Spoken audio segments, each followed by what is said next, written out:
Everyone, welcome back to our YouTube channel survival of the fittest. कैसे हैं आप सब लोग? I hope you all are doing great और मैं भी एकदम बढ़िया हूँ। Let's resume our session. Next question is Amphitrite and Owenia are what type of annelids? तो ये कुछ पॉलीकीट्स के एग्जांपल दे रखे हैं, एम्फीट्राइट एंड ओवेनिया, जो एनेलिडा ग्रुप के अंदर आते हैं।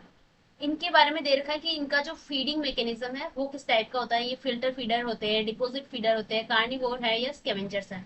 तो वन बाय वन डिस्कस करते हैं। फिल्टर फीडर्स की अगर बात करें तो फिल्टर फीडर्स वो होते हैं जो वाटर के अंदर जो सस्पेंडेड फूड पार्टिकल्स होते हैं उनसे वो अपना फूड कंज्यूम करते हैं। लाइक प्लैंक्टन्स हो गए, तो प्लैंक्टन्स अपना जो फूड को कंज्यूम करते हैं वो स्पेशलाइज्ड फिल्टरिंग स्ट्रक्चर होती है इनके पास, जैसे कि सीलिया है, टेंटिकल्स हैं, म्यूकस नेट है।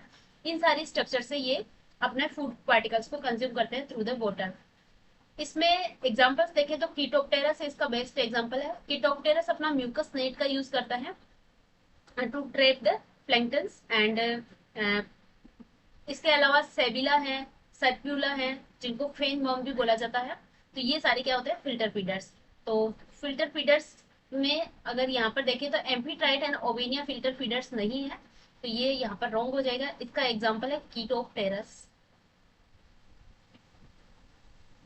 एंड सेबिला, ये इसके एग्जांपल्स हैं।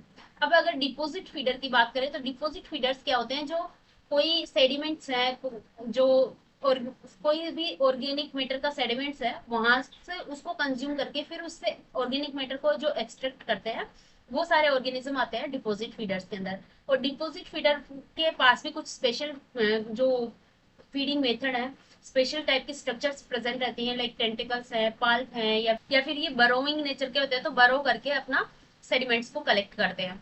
तो इसमें एग्जांपल्स आ जाएंगे एम्फीट्राइट, ओविनिया एंड एरेनिकोला।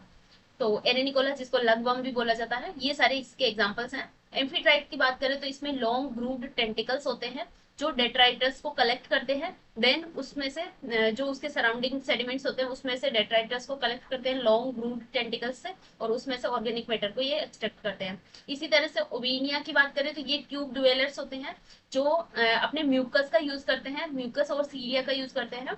तो ये फाइन जो पार्टिकल्स होते हैं उनको सीलिया से ट्रैप करके रखते हैं और फिर इसको सेडिमेंट से इसके जो बरो की जो नियरिंग एंट्रेंस होती है बरोइंग की, उसके पास में जो भी सेडिमेंट्स होता है उसको कलेक्ट करते हैं और अपने फूड पार्टिकल्स को यहाँ से ऑर्गेनिक मैटर को एक्सट्रैक्ट करने का काम करते हैं। तो यहाँ पर हमारा आंसर हो जाएगा डिपोजिट फीडर्स, क्योंकि एम्फीट्राइट एंड ओविनिया के अंदर इसी टाइप का फीडिंग मैकेनिज्म प्रेजेंट रहता है। कार्निवोर की बात करें तो जो organism living other living organism को कंज्यूम करते हैं एज ए फूड, तो उसको बोला जाता है कार्निवोर्स। तो ये एक्टिव प्रीडेटर्स होते हैं और एम्ब्यूस हंटर होते हैं। और इसकी एग्जांपल की बात करें अगर स्पेशली एनेलिडा ग्रुप के अंदर, तो इसमें आ जाएगा ग्लाइसेरा, जो ग्लाइसेरा जिसको ब्लड वर्म भी बोला जाता है।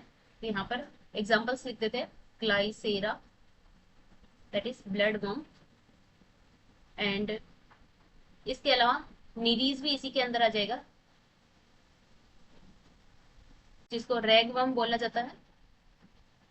तो ये दोनों ही कार्निवोर के एग्जाम्पल है। नीरीज भी इसके अंदर काफी इंपॉर्टेंट है। नीरीज में कार्निवोरस नेचर का होता है नीरीज, कुछ इसमें स्कैवेंजर्स भी होते हैं लेकिन ये मेनली कार्निवोर्स होते हैं। तो ये दोनों एग्जाम्पल है और ये लाइव एनिमल्स को अपने एज अ फूड कंज्यूम करते हैं। नेक्स्ट स्कैवेंजर्स की बात करें तो स्कैवेंजर्स जो होते हैं वो डेड एनिमल्स या डिकेइंग ऑर्गेनिक मैटर जो होता है उस पर ये डिपेंडेंट रहते हैं फॉर फूड। एंड ये ऑप्टो अपॉर्चुनिस्टिकली होते हैं। अपॉर्चुनिस्टिकली मतलब इनको अगर ये फूड मिल रहा है तब तक उस पर रहेंगे, अदरवाइज ये अदर फूड पर भी ये जंप कर सकते हैं। तो इसमें कुछ नीडीज के एग्जांपल्स हैं, कुछ नीडीज स्पीशीज हैं जो इस पर प्रेजेंट रहती है स्कैवेंजर्स पे। तो ये दोनों ही यहाँ पर रॉन्ग हो जाएंगे। तो जो एम्फीट्राइट एंड ओवेनिया जो पॉलीकीट्स है, ये दोनों ही डिपोजिट फीडर्स है। तो अब आप देख सकते हैं कि कितना डीपली इसमें क्वेश्चंस पूछा जाता है कि जो एम्फीट्राइट एंड ओवेनिया इस टाइप के एग्जांपल्स हमने काफी ज्यादा सुनने में भी नहीं आते। नीरीज को जैसे हम पढ़ते हैं इसके अंदर, ग्लाइसेरा का फिर भी हम पढ़ लेते हैं, लेकिन ग्लाइसेरा, कीटोप्टेरस, नीरीज ये सारे एग्जांपल्स हम जनरली पढ़ लेते हैं, लेकिन एम्फीट्राइट एंड ओवेनिया जनरली पढ़ने में नहीं आते। लेकिन इसका भी फीडिंग मैकेनिज्म में इसमें पूछा है। तो आप देख सकते हैं कितना डीपली इसमें क्वेश्चंस पूछे जाते हैं। तो हमें अच्छे से इसको रीड करने की जरूरत है इन्वर्टिब्रेट के बारे में। तो इसमें आंसर हो जाएगा हमारा option number second. Next question is which of the following type of jaw suspension is characteristic feature of mammals? तो मेमल्स के अंदर सब कौन सा कैरेक्टरिस्टिक फीचर है जो सस्पेंशन का? सबसे पहले बात करें जो सस्पेंशन की, तो जो सस्पेंशन क्या होता है, हमारा जो अपर एंड लोअर जोज है वो स्कल के साथ में किस तरह से अटैच्ड है उसको बोला जाता है जो सस्पेंशन। और ये इवोल्यूशनरी टाइम में इसका जो आर्टिकुलेशन है वो काफी चेंजेस होता रहा है, क्योंकि जो हायर ऑर्गेनिज्म है, हायर मेमल्स हैं, उनके अंदर जो ईयर बोन है वो कोल्यूमेला से इंकस मेलियस और स्टेपिस के अंदर कन्वर्ट हुई है। तो ये जो जोज के जो बोन्स है, आर्टिकुलेशन है, वही इसमें मिडिल ईयर की जो बोन्स है उसके अंदर कन्वर्ट हो गए हैं। तो इसमें अगर बात करें मेमल्स की बात करें, तो मेमल्स में जो अपर जो होता है जिसको मैक्सिला बोला जाता है वो अटैच्ड होता है स्कल के साथ में, और लोअर जो होता है वो डेंटरी बोन के साथ में, उसके साथ में ये लोअर जो है वो सिंगल डेंटरी बोन्स होती हैं। ये आर्टिकुलेट करता है directly with the squamosal bone of the skull. तो स्कल की जो स्क्वेमोजल बोन है उसके साथ में आर्टिकुलेट रहता है। ओरिजिनल जो हमारे एंसेस्टर थे उनके अंदर जो ओरिजिनल जो जॉइंट बोन्स जो थी वो थी आर्टिकुलर एंड क्वाड्रेट। तो आर्टिकुलर एंड क्वाड्रेट जो है वो बाद में मिडिल ईयर ओसिकल्स के अंदर कन्वर्ट हो गई। जैसे हम पढ़ते हैं कि आर्टिकुलर मेलियस का, आर्टिकुलर मेलियस क्या है, आर्टिकुलर का डेरिवेटिव है, आर्टिकुलेट से डिराइव्ड हुई है, और इंकस क्वाड्रेट से डिराइव्ड हुई है। तो इसी वजह से बोला जाता है क्योंकि हमारे जो एंसेस्टर्स थे उनके अंदर ये एज ए जो जॉइंट बोन्स के फॉर्म में थी, लेकिन अब ये मिडिल ईयर ओसिकल्स के फॉर्म में कन्वर्ट हो गई है। तो इसका जो इस टाइप का जो अरेंजमेंट होता है उसको बोला जाता है क्रेनियोस्टाइलिक अरेंजमेंट। तो मेमल्स के अंदर होगा क्रेनियोस्टाइलिक अरेंजमेंट। अदर इसकी बात करें तो जैसे ऑटोस्टाइलिक है, तो ऑटोस्टाइलिक क्या होता है, ऑटो डाइस्टाइलिक इस टाइप का जो है वो कुछ प्रिमिटिव फिश के अंदर प्रेजेंट रहता है, जैसे कि कॉन्टेक्ट फिश हो गई। उसमें अपर जो है वो अटैच रहता है स्कल के साथ में by two connections, interior and posterior two connection के साथ में स्कल के साथ में अटैच रहता है। और ये इस टाइप का जो सस्पेंशन, इस टाइप का जो सस्पेंशन है वो इसमें मेमल्स के अंदर तो नहीं होता है। और ऑटोडाइस्टाइलिक अर्लीस्ट जो नेथोस्टॉर्म्स फिशेज हैं जैसे एकेंथोडियंस हैं, जो उनके अंदर इंटीरियर पोस्टीरियर लिगामेंट के साथ में जोस अटैच्ड रहते थे। और इसमें हायोइड आर्क जो होती हैं वो कम्प्लीटली फ्री रहती हैं, और कम्प्लीटली फ्री और इंडिपेंडेंट रहती है हायोइड आर्क, और जिसकी वजह से ये हायोइड आर्क जोस को सपोर्ट नहीं करती हैं। इस टाइप का जो सस्पेंशन होता है उसके अंदर क्या होता है कि जो गिल क्लेफ्ट होता है, क्योंकि फिश है, फिश क्या रहेगी पानी के अंदर, तो उनके अंदर गिल क्लेफ्ट होना जरूरी है। तो गिल क्लेफ्ट के पास में जो हायोइड आर्क है वो अपना गिल क्लेफ्ट को बियर करके रखती है, और इसकी वजह से ये कोई भी स्पाइरेकल फॉर्म नहीं करती है। तो इस टाइप का जो ऑटोडाइस्टाइलिक जो है वो प्रेजेंट रहता है किस कुछ प्रिमिटिव फिश के अंदर। तो यहाँ पर आप लिख सकते हैं ऑटोडाइस्टाइलिक किसमें रहेगा, प्रिमिटिव फिशेस लाइक नेथोस्टोम्स। एंड हाइयोस्टाइलिक की अगर बात करें तो हाइयोस्टाइलिक जो सस्पेंशन है वो मोस्टली फिश के अंदर प्रेजेंट रहता है, जैसे कि कुछ इसमें इलास्मोब्रेंक फिशेज होगी और ऑल बोनी फिशेज होगी। तो इसमें most of the elasmobranch and all bony fishes के अंदर हाइयोस्टाइलिक जो सस्पेंशन होता है, इसमें क्या होता है जो अपर जोज जो होता है जिसको पेलेटो क्वाड्रेट बोलते हैं, ये लूजली अटैच्ड रहता है इंटीरियर इथमो इंटीरियर एथमोपेलेटाइन के साथ में टू द क्रेनियम। तो ethmopalatine to cranium this is loosely attached by interior ethmopalatine to the cranium. तो अपर जो इस तरह से जिसको पेलेटो क्वाड्रेट बोलते हैं इस तरह से अटैच्ड रहेगा, और both Jose are braced against हायोमेंडिबुलर। तो इसमें क्या होता है, अपर एंड होता है वो ऑडिटरी रीजन होता है स्कल का, उसके साथ में ये फिट रहता है।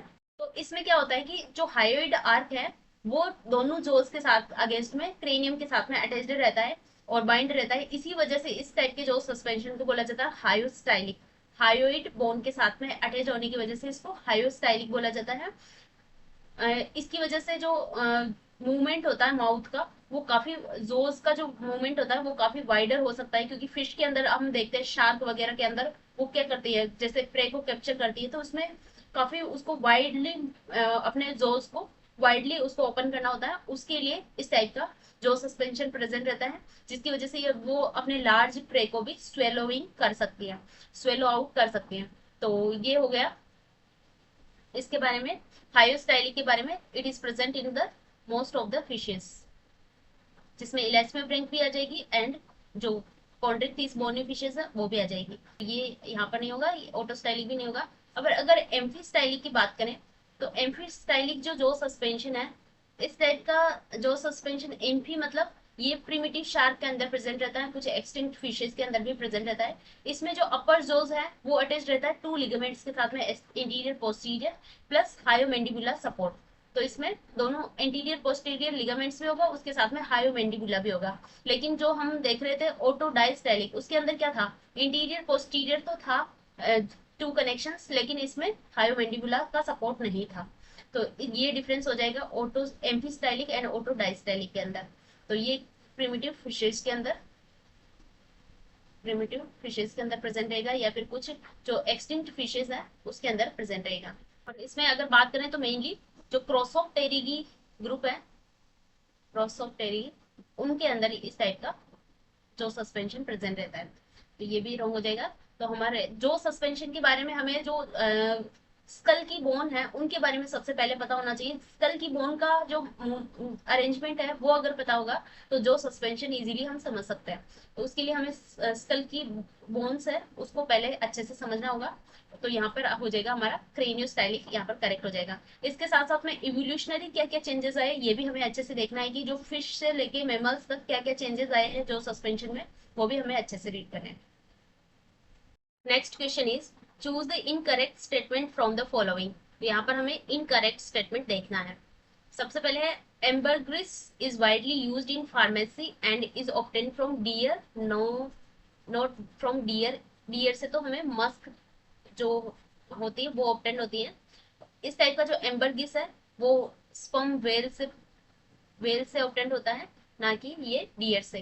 नेक्स्ट है ivory used for piano keys and billiard balls are obtain from the elephants and walruses. Yes this is correct. जो एलिफेंट का जो टस्क होता है उसको एज यूज किया जाता है, जिसको आइवोरी बोला जाता है। और इसका जो इलोंगेटेड अपर इंसाइजर होता है which is made up of dentine, which is used for the piano keys and billiard ball and also in the carvings, some carvings. So this is correct. Bone charcoal are used in sugar industry for cleaning and molasses. Yes this is also correct, because जो bone charcoals है that is used made up by charring the animal bone, and it is used in the sugar industry for decolorizing and purifying the molasses. So this is correct. Gum and gelatin are obtained from the skeleton of whales.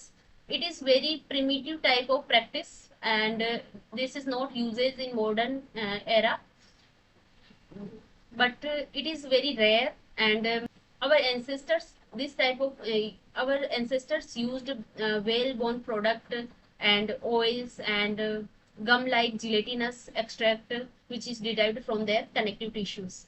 So this is also used, but ambergris is not the obtained. Ambergris is not obtained from the deer.